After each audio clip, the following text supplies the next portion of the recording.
Welcome to கதைகளின் குரலோசை. நான் உங்கள் மயிலினி. நான் ஒரு ஏட்டுக்கல்வி இல்லாத பேதை. என்னுடைய வாசிப்பில் இந்துமதி அவர்கள் எழுதிய கன்னத்தில் முத்தமிட்டாள் அப்படிங்கிற சிறுகதையை கேட்குறீங்களா? கேட்டுட்டு உங்களோட கருத்துக்களையும் மறக்காம கமெண்ட் பாக்ஸில் சொல்லிட்டு போங்க. சரி, கதைக்குள்ளே போகலாமா?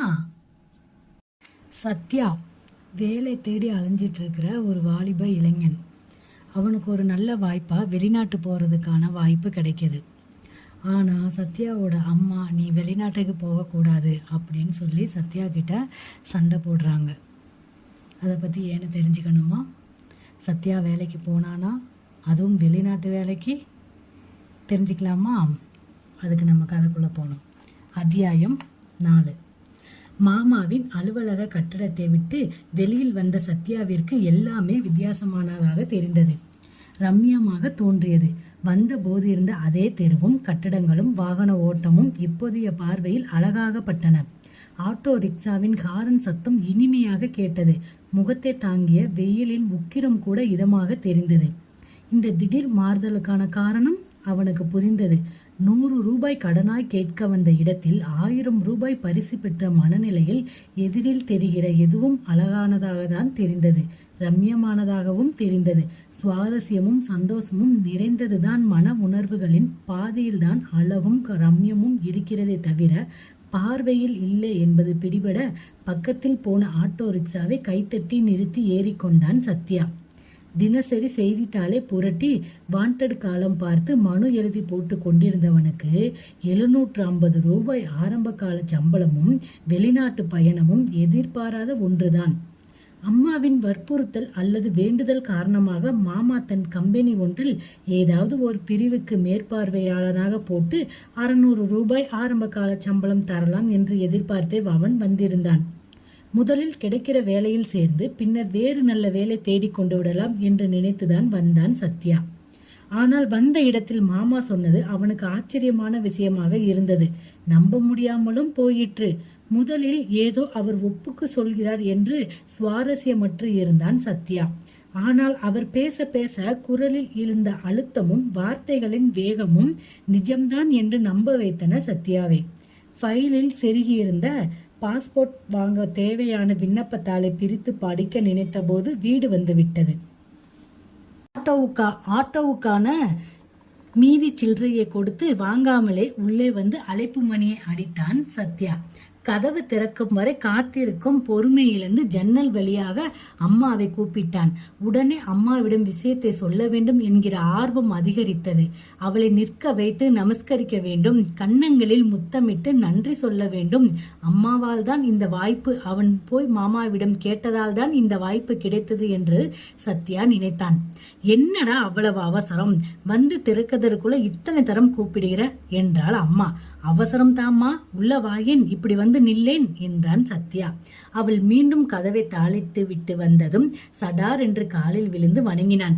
10 வயது பையனை போல் அவளை இறுக கட்டி கன்னத்தில் முத்தமிட்டான் சத்யா. அம்மா, உன் அண்ணா பெரிய மனிதர் தான் அம்மா, நான் நினைத்ததை விடவும் பெரிய மனிதர் என்றான் சத்யா. ஏண்டா, என்ன ஆச்சு, வேலை போட்டு கொடுத்தாரா இல்லையா என்று கேட்டாள் அம்மா. வேலை மட்டுமா, வெளிநாட்டுக்கே என்ன அனுப்ப போறாருமா, இதோ பாருமா பாஸ்போர்ட்டிற்கான அப்ளிகேஷன் என்றான் சத்யா. என்ன என்ன என்ற அம்மாவின் குரலில் தெரிந்தது ஆச்சரியமா அல்லது அதிர்ச்சியா என்பதை புரிந்து கொள்ள முடியாமலேயே பேசினான் சத்யா. ஆமாம்மா, ஆரம்பத்திலே எனக்கு ட்ரைனிங் லண்டனில் தான். மாமா புதுசா கார் பிரேக்கிற்கான லைனிங் தயாரிக்கிற கம்பெனி ஒன்று ஆரம்பிக்கிறார். அதற்காக 3 இன்ஜினியர்களை லண்டன் போர்ட்கார்ட் கம்பெனிக்கு அனுப்பி ட்ரைனிங் கொடுக்க போகிறார். ஏற்கனவே 2 இன்ஜினியர்களை எடுத்தாச்சு. 3ஆவதாக இன்று என்ன எடுத்திருக்கிறார். இன்னும் 1 மாதத்திற்குள் நான் லண்டன் கிளம்பணும் என்று சந்தோஷமாக சொன்னான் சத்யா. அவன் பேச பேச அவள் முகம் மெல்ல மாறிற்று. கண்கள் லேசாக சுருங்கி தன் அபிப்பிராய பேதத்தை வெளிப்படுத்தின. குரல் உணர்ச்சியற்று மெதுவாக வந்தது. ஏண்டா, நான் இங்கேயே ஏதாவது வேலை போட்டு தானே தர சொன்னேன் என்றாள் அம்மா. அவரும் முதலில் அப்படிதான் நினைச்சிருக்காருமா, அப்புறம் என் மார்க்கை பார்த்து இந்த முடிவுக்கு வந்திருப்பார் என்றான் சத்யா. என்கிட்ட ஒரு வார்த்தை கூட கேட்கலையேடா என்றாள் அம்மா. இதற்கு எதற்கம்மா கேட்கணும் என்றான் சத்யா. பிள்ளையை அவ்வளோ தூரம் அனுப்ப தயாரா இருக்கோமா இல்லையன்னு தெரிஞ்சுக்க வேணாமா என்றாள் அம்மா. யாராவது தன் பிள்ளைக்கு ஃபாரின் சான்ஸ் வர்றதுனால வேணான்னு சொல்லுவாங்களா என்றான் சத்யா. ஏன் சொல்ல மாட்டாங்க, நான் சொல்ல போகிறேன் என்றாள் அம்மா. என்னம்மா இது என்று அதிர்ச்சியோடு அவளை ஏறிட்டான் சத்யா. அத்தனை நேர சந்தோஷமும் உற்சாகமும் எல்லாம் ஊசி குத்துன பலூனாக இறங்கி போக இறுகிய குரலில் கேட்டான் சத்யா. விளையாட்டிற்கு கூட அப்படி சொல்லாதேம்மா என்றான். விளையாட்டல்லடா, நிஜமாத்தான் சொல்றேன். உனக்கு லண்டனும் வேண்டாம், அமெரிக்காவும் வேண்டாம். இங்கேயே என் கூடவே என் பிள்ளையாக இருக்கும்படியான வேலையாக கொடுக்க சொல்லி நாளைக்கே நான் அண்ணா கிட்ட போய் சொல்றேன் என்றாள் அம்மா.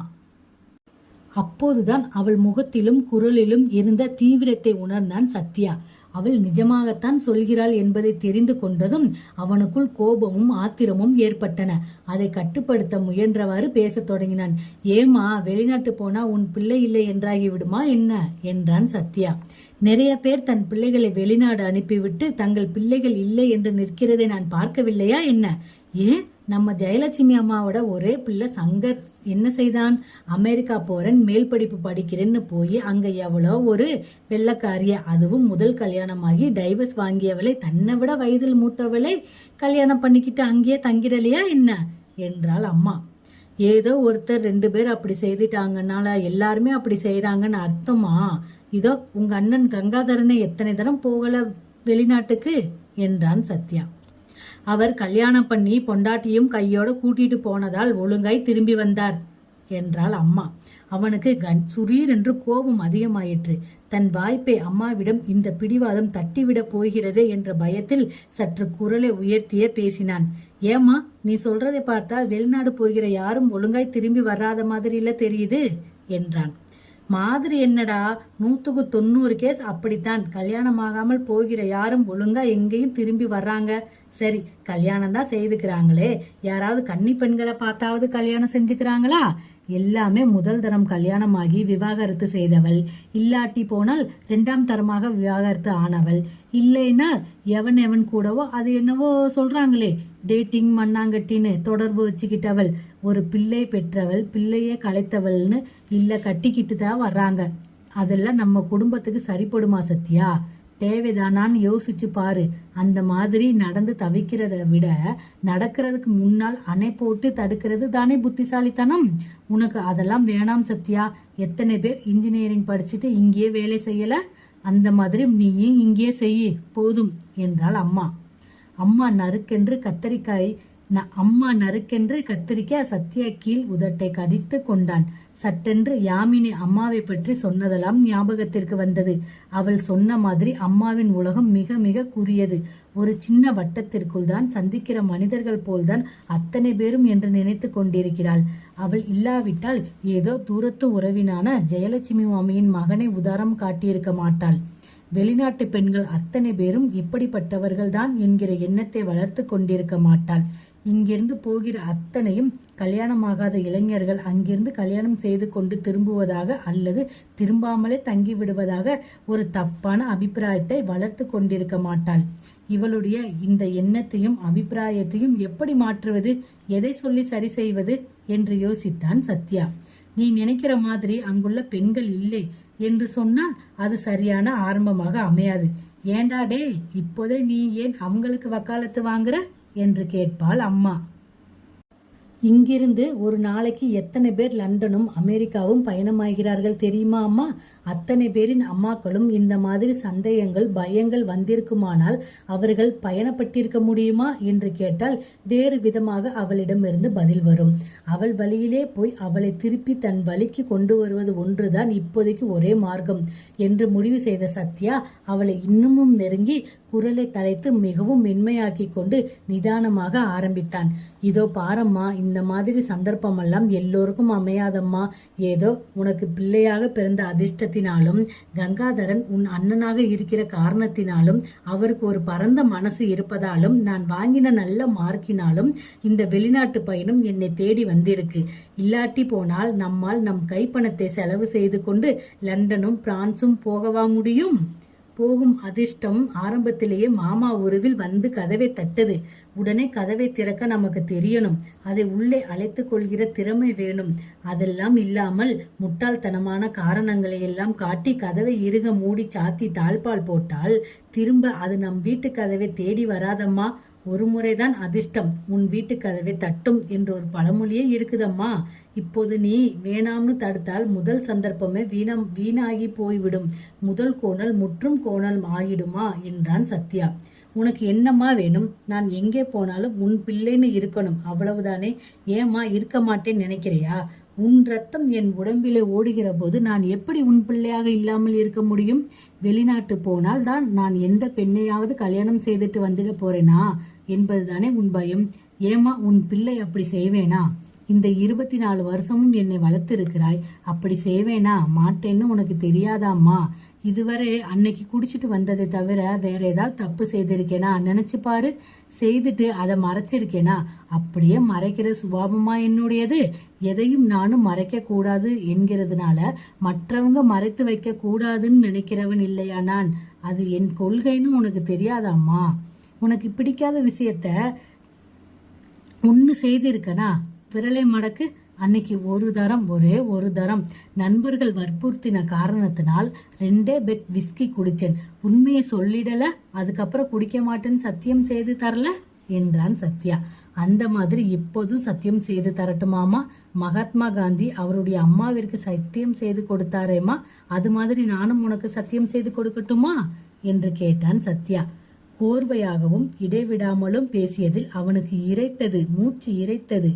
வார்த்தைகளைப் போலவே குரலும் முகமும் அம்மாவை பார்த்து கெஞ்சின. எப்படியாவது அம்மாவிடமிருந்து சம்மதம் வாங்கிவிட வேண்டும் என்று அவன் தவியாய் தவித்த மாதிரி அந்த அம்மாவும் உள்மனதுக்குள் தவியாய் தவித்தாள். இவனை எப்படியும் போக விடக்கூடாது, இந்த பிராயணத்தை எப்படியாவது நிறுத்திவிட வேண்டும் என்றாள் சத்யாவின் அம்மா. இப்போ சத்யாவோட வெளிநாட்டு போகணுங்கிற ஆசை நிறைவடைஞ்சிச்சா இல்லை அம்மாவோட ஆசை நிறைவடைஞ்சிச்சா? அடுத்த அத்தியாயத்தில் பார்த்து தெரிஞ்சுக்கலாம். நன்றி.